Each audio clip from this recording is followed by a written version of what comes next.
প্রতিটা জীবের মধ্যে আছে, আমারও মধ্যে আছে, তোমারও মধ্যে আছে। বলে কোথায় আছে? এই মন্দিরে।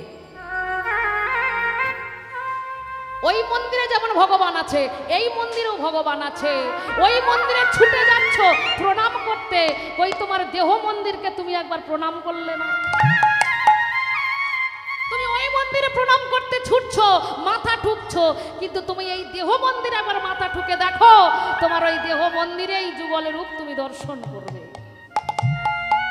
এই দেহ মন্দিরে আমার ভগবান দাঁড়িয়ে রয়েছে। প্রমাণ করে দিল দ্রৌপদী। দ্রৌপদী যখন একটা হাত বক্ষ মাঝে তুলে ডেকেছিল, ভগবান কি এসেছিল? আচ্ছা, দ্রৌপদীর বস্ত্র ধরে কে টেনেছিল? দুঃশাসন।